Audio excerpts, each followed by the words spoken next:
बेटा आज हम डाइस पढ़ेंगे। देखो डाइस तुम ऑलरेडी पढ़ चुके हैं, पहले डाइस तुम पढ़ चुके हो ना। तो डाइस में दो तरह के डाइस आते हैं, एक आता है क्लोज्ड डाइस और एक आता है ओपन डाइस। क्लोज डाइस को हम पढ़ चुके हैं पहले, ठीक है, उसमें अपोजिट निकालना होता है। आज हम मेन टॉपिक पढ़ेंगे ना, वो पढ़ेंगे ओपन डाइस। एनटीएससी के अंदर तुम्हारा 3 क्वेश्चन मान के चलो डाइस के आएंगे ही आएंगे, ठीक है, जिसमें एक क्लोज का आएगा और 2 ओपन के आएंगे, या फिर 2 क्लोज के और 1 ओपन का आएगा, लेकिन डाइस कंफर्म आएगा।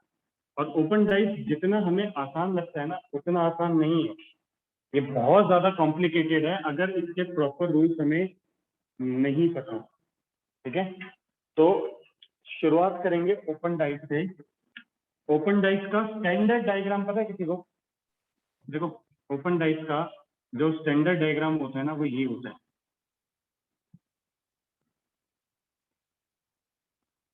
इसमें ये वाला जो फिगर होता है, ये वाला फिगर, इसे हम कहते हैं कॉमन। कॉमन कह लो या फिर इसे हम कहते हैं बेस, ठीक है।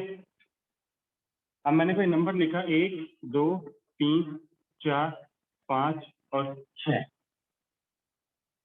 तो इसमें सबसे पहली चीज ना, हमें अपोजिट फाइंड करना होगा। और अपोजिट फाइंड करने के लिए एक छोटा सा रूल है। रूल कुछ नहीं है कि आपको एक स्ट्रेट लाइन देखनी है, कोई भी एक स्ट्रेट लाइन, और उस स्ट्रेट लाइन में आप अल्टरनेट चलिए, एक छोड़कर एक, वो हमेशा एक दूसरे के अपोजिट होंगे। देखो ये एक स्ट्रेट लाइन है, एक से शुरुआत करो, एक छोड़कर एक, तो 1 और 3 एक दूसरे का अपोजिट है। फिर देखो 2 और 4 एक दूसरे के अपोजिट है, ठीक है। तो अब बच क्या गया 5 और 6, तो ये एक दूसरे के अपोजिट है। तो ओपन डाइस के जो बेसिक क्वेश्चन है ना, वो ऐसे ही सॉल्व होंगे। क्वेश्चन आपसे ये पूछा जाएगा कि ये डाइस ओपन है, इन्हें जब हम क्लोज करेंगे तो कौन सा फिगर बनेगा और कौन सा फिगर नहीं बनेगा। या फिर आपको 2 डाइस दे दिए जाएंगे ऐसे, और आपसे ये पूछा जाएगा इन चारों ऑप्शन में से कौन सा ओपन डाइस बनेगा या कौन सा ओपन डाइस नहीं बनेगा। यहाँ तक क्लियर है?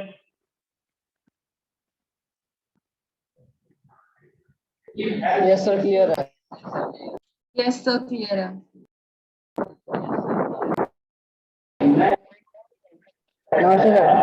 डाइस में ना सबसे मेन चीज होती है मॉडिफिकेशन। हमें इसका मॉडिफिकेशन सर फुल बोर्ड नहीं दिख रहा। अगर हम ओपन डाइस का मॉडिफिकेशन नहीं जानते ना, तो हमारे डाइस सर बोर्ड कंप्लीट नहीं दिख रहा। देखो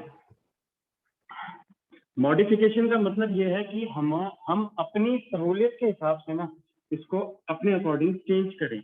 यानी ये 6 यहाँ पे, इस 6 को मैं यहाँ पर भी लिख सकता था, तो भी मेरा आंसर चेंज नहीं होता। देखो 1 का अपोजिट 3, 2 का अपोजिट 4, जो बच गए वो एक दूसरे के अपोजिट, यानी 5 का अपोजिट क्या आ गया 6। इस 6 को मैं यहाँ पर भी लिख सकता था, इस 6 को मैं यहाँ पर भी लिख सकता था। यानी 6 अपनी टेरिटरी में ऊपर नीचे वो कहीं पर भी हो सकता था, उससे हमारा आंसर में कोई भी फर्क नहीं आएगा। पर ये मॉडिफिकेशन बहुत ज्यादा इंपॉर्टेंट है, ये चीज क्लियर हुई। सिमिलरली 5 को, इस 5 को मैं यहाँ पे भी लिख सकता हूँ, इस 5 को यहाँ पे भी लिख सकता हूँ, और इस 5 को मैं यहाँ पर भी लिख सकता हूँ। यानी इसको मैं इसकी टेरिटरी में ऊपर नीचे में कहीं पर भी इसको शिफ्ट कर सकता हूँ। ये मॉडिफिकेशन बेसिक मॉडिफिकेशन है, ये मैं अपने अकॉर्डिंग कर सकता हूँ, ठीक है। एक और छोटा सा चेंज आता है इसमें, ध्यान से समझना।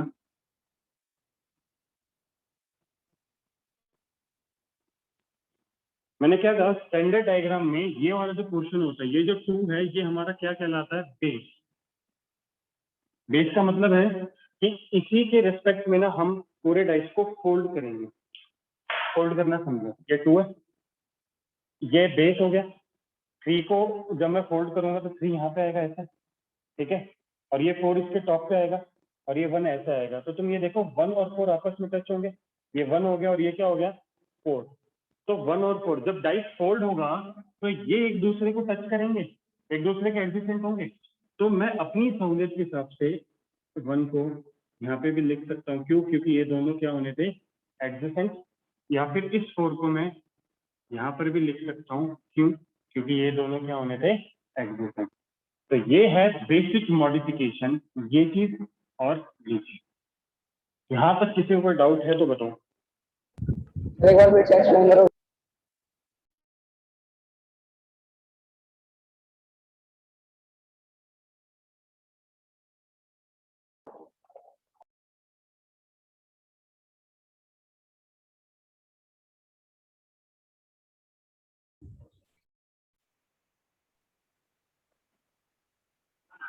अभी ना भाई ऐसा है, देख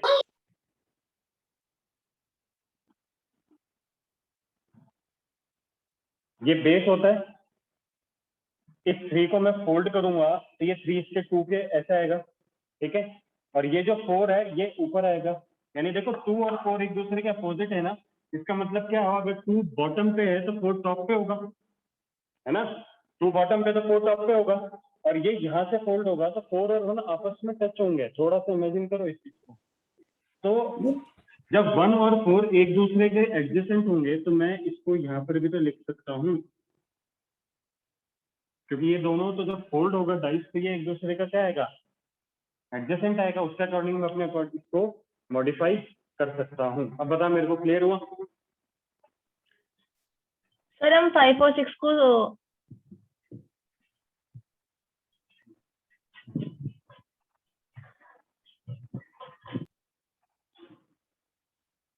देखो बेसिक क्वेश्चन डाइस में कैसे आते हैं, इस तरह के क्वेश्चन आएंगे, बहुत बेसिक क्वेश्चन है।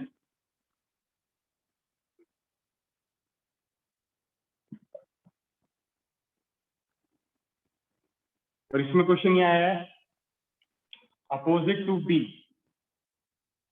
अपोजिट टू बी, बताओ। सेकंड क्वेश्चन मैं तुम्हारे सामने लिख रहा हूँ। Sir E E sir E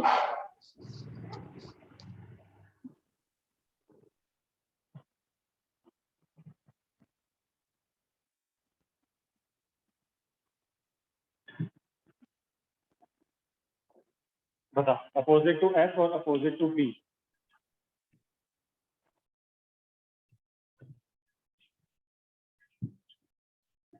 sir opposite to B is ई।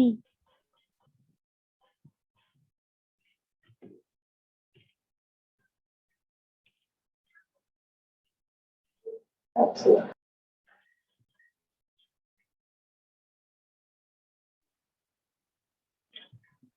देखो इस क्वेश्चन को देखते हैं। एक सर स्ट्रेट लाइन अपोजिट लो, to B A will come. Straight line में एक छोड़कर एक दूसरे से होता है, अपोजिट होता है। तो ए का अपोजिट क्या आ जाएगा, डी, ठीक है। सी का अपोजिट क्या आ जाएगा, एस। जो बच गया वो एक दूसरे का अपोजिट हो जाएगा, यानी बी का अपोजिट क्या है हमारा, ई। तो E is the correct answer, ठीक है। अब देखो यहाँ पे स्ट्रेट लाइन से फेक है, सी का अपोजिट ई, ठीक है, सी का अपोजिट ई। अब मैंने आपको बताया था मॉडिफिकेशन, तो ये एफ है। अब आप देखो इसको मैं इसकी टेरिटरी में, टेरिटरी का मतलब है ये या तो इधर शिफ्ट हो सकता है या फिर ये इधर शिफ्ट हो सकता है, हमारा आंसर चेंज नहीं होगा। अगर मैं एफ को यहाँ पे शिफ्ट करूं तो तुम देखो बी का अपोजिट क्या आ जाएगा, एफ। देखो सी का अपोजिट क्या आ गया, ई। बी का अपोजिट क्या आ गया, एफ। और जो बच गए वो एक दूसरे के अपोजिट। लेकिन सही समझ लो, यहाँ पे देखो कुछ बच्चे गलती करते हैं। वो क्या गलती करते हैं, ये एस है, वो ई को ऊपर, ई को ना, ई को, वो ई को मॉडिफाई करके यहाँ पे लिख लेते हैं। ये चीज गलत है। क्यों गलत है, जब आप चेंज लाओगे इसके पैटर्न में, जब आप इसके पोजीशन में चेंज लाओगे तो एक कंप्लीट जो साइड है ना, कोई भी कंप्लीट साइड वो टच होनी चाहिए।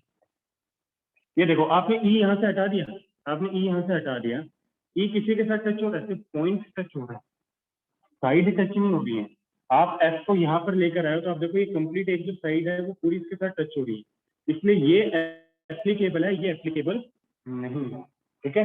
तो मॉडिफिकेशन में एक ये चीज आप ध्यान रखना कि जब आप ऊपर नीचे करोगे, इसकी पोजीशन चेंज करोगे तो पॉइंट नहीं, पूरी की पूरी साइड टच होंगी, ठीक है। यहाँ तक क्लियर? तो doubt?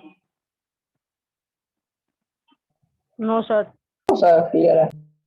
No sir. Yes.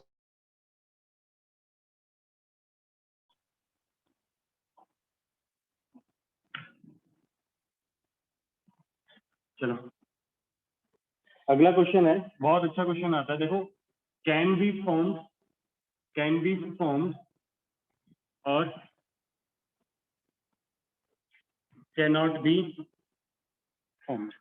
Can be formed और कैनॉट बी फॉर्म्ड, क्वेश्चन ये है।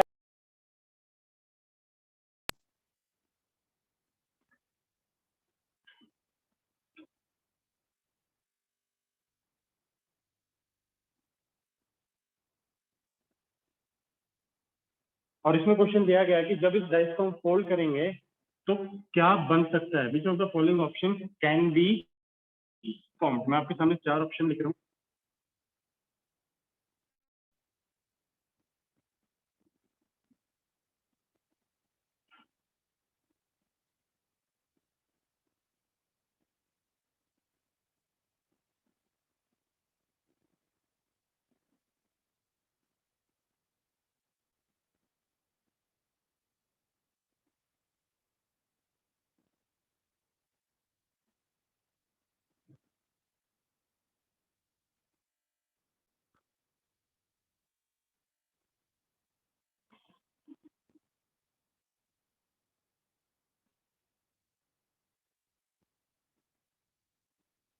तो मुझे बताओ इनमें से कौन सा फिगर बन सकता है।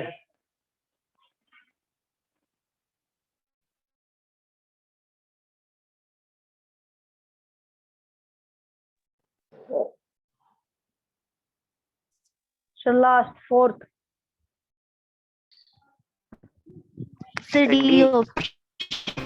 Sir, D option. बहुत बढ़िया, आंसर आ चुके Sir, हैं। D. E option sir. Answer आ चुके हैं डी। देखो ऐसे क्वेश्चन में सबसे पहले ना हमें यहाँ से अपोजिट निकालना होता है। We have to find the opposite. तो देखो अपोजिट क्या है, एक स्ट्रेट लाइन लो, एक स्ट्रेट लाइन ये है। 2 का अपोजिट क्या आया, 4. 4।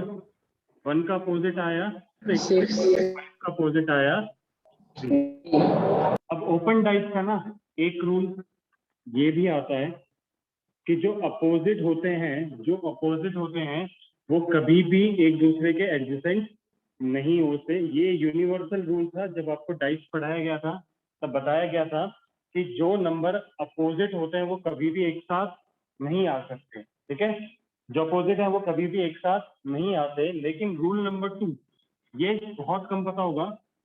रूल नंबर 2 यहाँ पे बताता हूँ मैं आपको। रूल नंबर 2 ये कहता है कि जो अपोजिट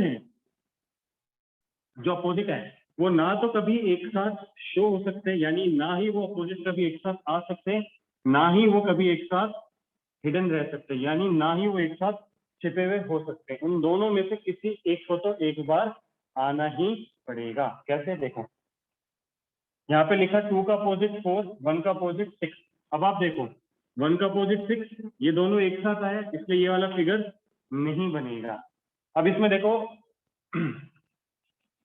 2 और 4 इस दोनों में हिडन थे। 2 और 4 इस दोनों के अंदर हिडन थे। अगर इन 2 और 4 में से कोई एक आता तो ये फिगर बन जाता। इसलिए अपोजिट नंबर या अपोजिट जो होते हैं वो ना तो कभी एक साथ दिखेंगे, ना ही एक साथ कभी छिपेंगे। क्लियर हुआ? अपोजिट कभी भी एडजेसेंट नहीं हो सकता। ये बन सकता है 1, 3, 5, बताओ। No, sir. क्योंकि 5 और 3 एक दूसरे के अपोजिट है, एडजेसेंट नहीं आ सकता। ठीक है, ये भी नहीं बनेगा। तो इसका करेक्ट आंसर आएगा ऑप्शन नंबर 4। क्लियर हुआ? Option number 4।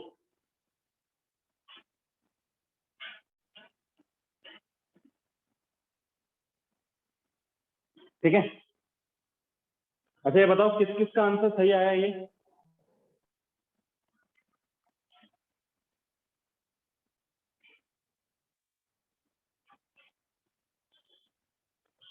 ठीक है,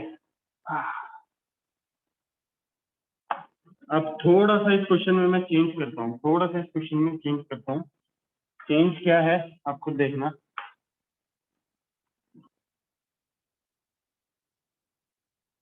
अब मैंने आपके सामने यहाँ पे एक वैल्यू चेंज करी 3। यहाँ पे आपके सामने वैल्यू चेंज करी 3। सेम क्वेश्चन है, ऑप्शन चेंज हो गए।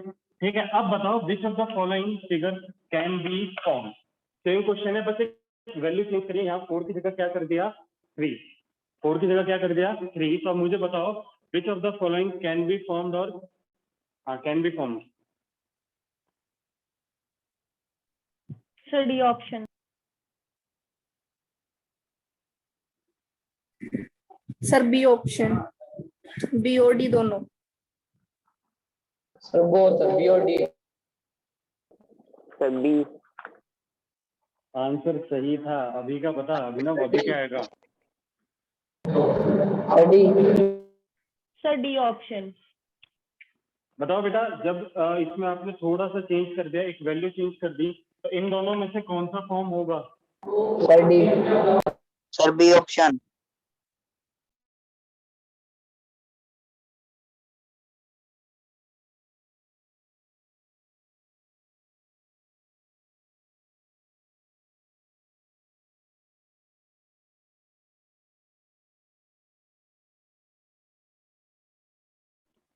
D D D D.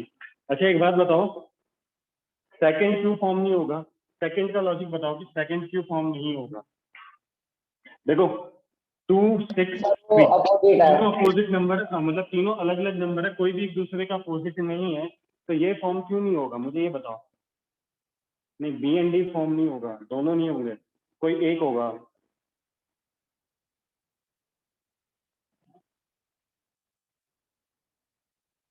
नहीं, ये लॉजिक नहीं है कि बी इसलिए नहीं हो क्योंकि वो सामने।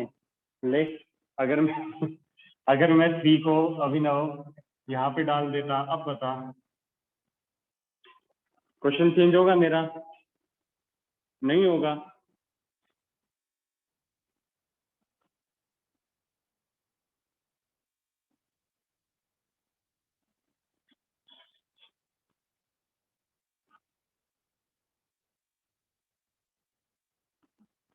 क्योंकि ये तुम्हें टाइम इसलिए दे रहा हूँ क्योंकि ये क्वेश्चन है जो तुम्हें पढ़ना है। इससे पहले वाला जो हमने क्वेश्चन पढ़ा ना, क्या अपोजिट आएगा कौन सा नहीं आएगा, वो चीजें पुरानी हो चुकी है, कोई नहीं पूछता है।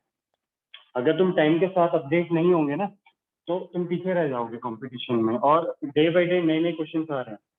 ठीक है, अब मुझे बताओ, मैंने 3 को यहाँ पे लिख लिया, आप बताओ मुझे बी आएगा कि फोर्थ आएगा? Fourth.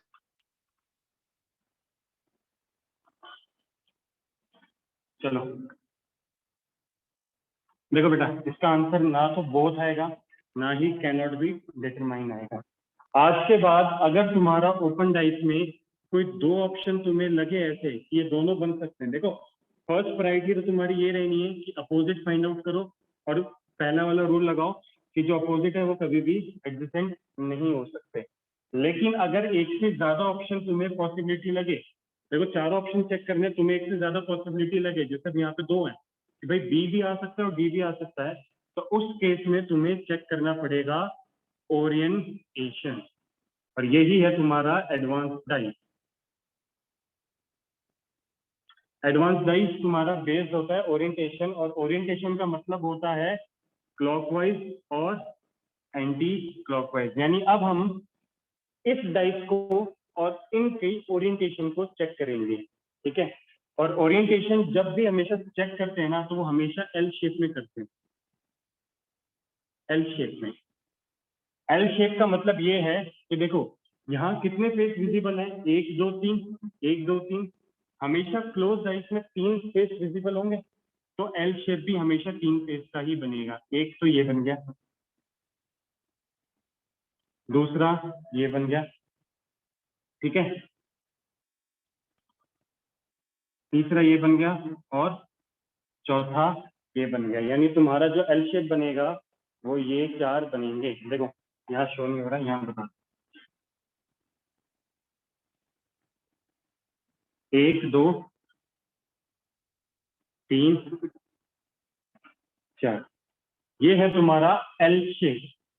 अब एक चीज और नोट करना है इसमें कि देखो ये जो पॉइंट है ना, ये जो पॉइंट है यहाँ पे सभी डाइस में, ये वाला जो पॉइंट है, हमने क्या सीखा था, यहाँ पे हमने अपना थंब प्लेस करा और हम इसी के बेसिस पे रोटेशन या ओरिएंटेशन चेक करा करते थे। तो ये जो पॉइंट है वो ये वाला पॉइंट होगा। ये चीज आई समझ में?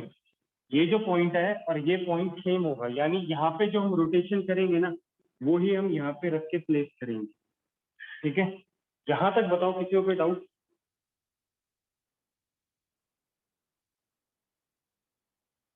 बताओ तुम में से किसी को कोई डाउट?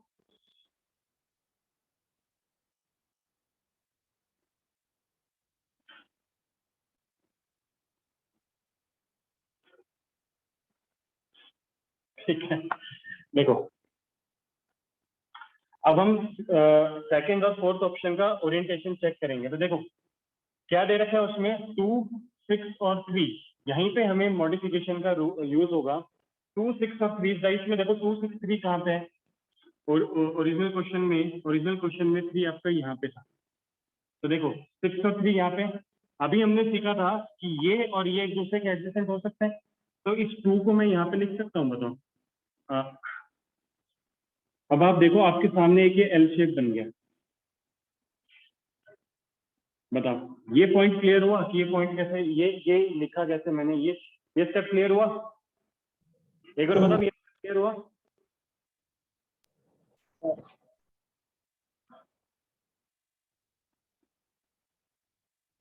क्लियर है सर। ठीक है। हाँ तो देखो इस पॉइंट के रेस्पेक्ट में हम ओरिएंटेशन चेक करेंगे। और चेक हमेशा ना तुम क्लॉकवाइज करना, क्योंकि क्लॉकवाइज की हमें आदत पड़ी हुई, एंटी क्लॉकवाइज थोड़ा सा हमारे लिए अपोजिट हो जाता है। तो देखो ये पॉइंट और ये पॉइंट सेम है। 3 से जब मैं क्लॉकवाइज चलूंगा तो मेरे पास क्या आ रहा है, 6। और यहाँ पे जब मैं 3 से क्लॉकवाइज चल रहा हूँ तो मेरे पास क्या आ रहा है, 2। यानी ओरिएंटेशन मिसमैच होगी। दोनों डाइस में ओरिएंटेशन मैच नहीं हुई। जिस ओरिएंटेशन में ये था उस ओरिएंटेशन में वो क्लोज नहीं हुआ, इसलिए सेकंड इसका रॉन्ग आंसर है। इसका आंसर आएगा फर्स्ट, क्योंकि ओरिएंटेशन मिसमैच होगी इसलिए कभी भी आंसर नहीं होगा। एक बार इसे चेक करते हैं। 1, 3, 4 देखो 1 और 4 यहाँ पे। 3 को मैं यहाँ से मॉडिफाई करके अपने अकॉर्डिंग यहाँ पे लिख सकता हूँ। तो आप देखो ये एक एल शेप बन गया हमारे पास, ये एक एल शेप बन गया। अब देखो 4 से क्लॉकवाइज चलने पे क्या आया, 1। अब देखो 4 से क्लॉकवाइज चलने पे क्या आया, 1। 1 से क्लॉकवाइज चलने पे क्या आया, 3। और 3 से 4 देखो ओरिएंटेशन मैच होगी, ये ओरिएंटेशन मैच होगी, इसकी और इसकी ओरिएंटेशन मैच होगी, इसलिए इसका आंसर क्या आएगा, ऑप्शन नंबर डी। समझ में आया? बताओ बेटा, एक बार बताओ समझ में आया ओरिएंटेशन वाला? Yes sir. Yes, sir.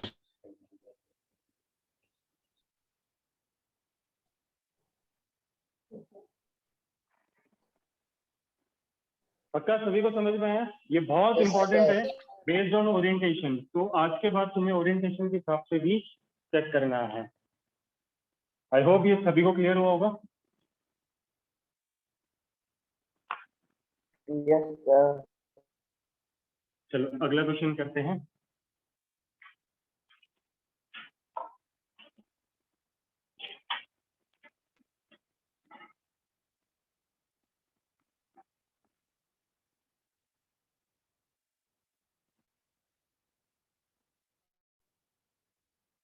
इसका टाइप सेकंड, ओपन करने पे कौन सा फिगर बनेगा?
इन दोनों डाइस को जब मैं D. ओपन करूंगा तो इनमें से कौन सा फिगर बनेगा? Sir, D.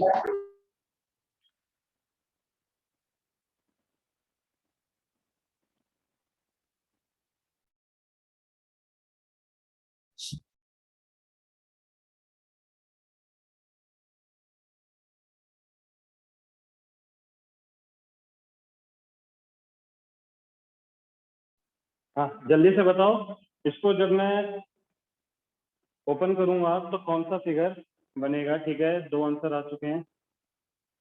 D.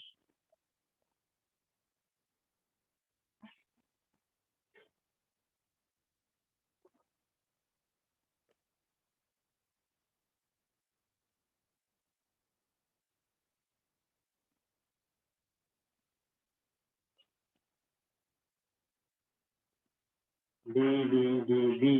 Second, second क्यों आंसर कर रहे हो? सेकंड और फोर्थ 2 आंसर आ रहे हैं।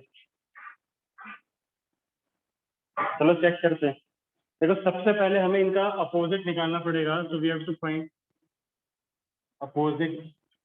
देखो दोनों में कॉमन क्या है? 5। दोनों में कॉमन क्या है? 5। तो 5 से क्लॉकवाइज चलने पे 3, 3 से 2, 5 से क्लॉकवाइज चलने पे 4, 4 से 1, यानी 3 और 4 एक दूसरे के अपोजिट है, 2 और 1 एक दूसरे के अपोजिट है, और 5 का अपोजिट क्या आ गया? 6। ये देखो 5 का अपोजिट क्या दे रखा है? 3, यानी ये तो बनेगा ही नहीं, है ना? यहाँ पे देखो 5 और 6 एक साथ आ गए, जबकि ये क्या होने चाहिए थे? अपोजिट। ये भी नहीं बनेगा। यहाँ पे भी 5 और 6 एक साथ हो गए, जब 3 गलत है तो चौथा बनेगा। देखो 5 का अपोजिट 6, 2 का अपोजिट 1, 3 और 4, तो इससे इस क्वेश्चन का आंसर आएगा ऑप्शन नंबर 4। जो ऑप्शन नंबर सेकंड कर रहे थे, एक बार बताओ भाई, किस बेसिस पे तुम सेकंड कर रहे थे?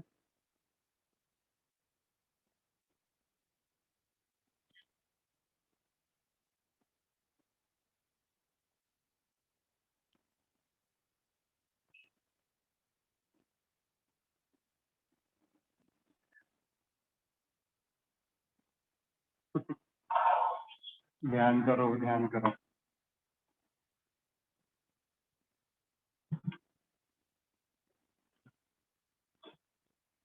देखो बच्चों, एक और क्वेश्चन है।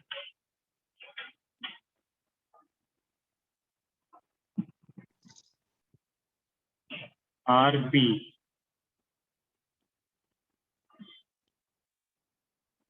जी वाई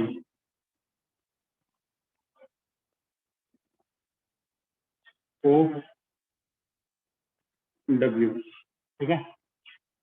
पहले ये क्वेश्चन पूछा जाता था तो इसमें तुमसे पूछते थे कि अपोजिट टू बी क्या आएगा? Opposite to B, W। Opposite to B क्या आएगा?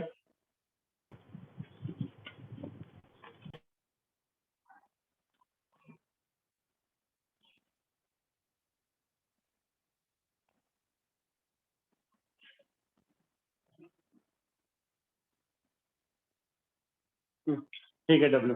लेकिन अब एक बार क्या हुआ कि इस क्वेश्चन में ये ओ यहाँ से हटा के इस क्वेश्चन को यहाँ पे रखा गया, ठीक है। और तुमसे पूछा गया अपोजिट टू जी, बताओ।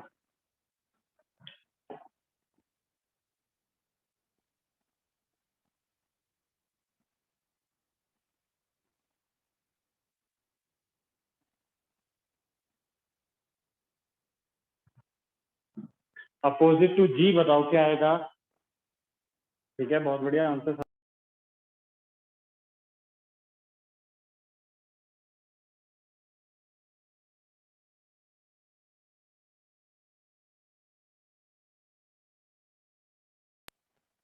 बहुत बढ़िया, इसका आंसर भी आएगा डब्ल्यू। देखो कंफ्यूज मत होना, तुमने मॉडिफिकेशन सीखा है। तुम ना तो इसको मॉडिफाई कर सकते, ना तुम इसको कर सकते, ना तुम इसको कर सकते, लेकिन तुम आर को तो मॉडिफाई कर सकते हो। तुम इस आर को यहाँ से शिफ्ट करके यहाँ पे लिखोगे तो तुम देखो आर और वाई एक दूसरे के अपोजिट आ गए, बी और ओ एक दूसरे के अपोजिट आ गए, तो जो बच गए वो एक दूसरे के अपोजिट आएंगे, यानी जी का अपोजिट क्या आएगा? डब्ल्यू। जी का अपोजिट क्या आएगा? डब्ल्यू।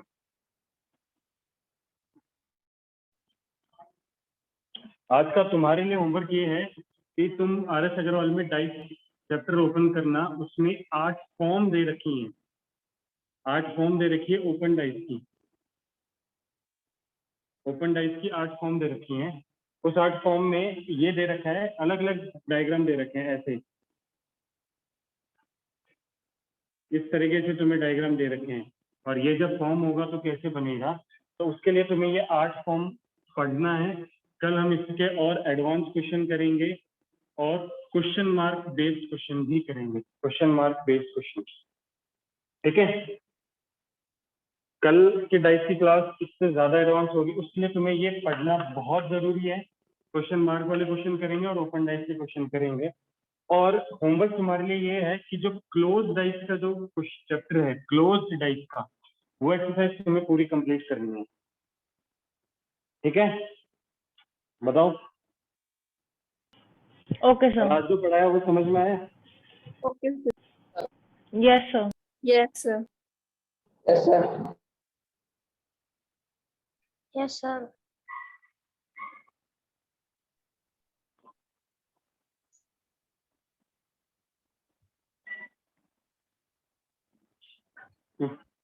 ठीक है बेटा।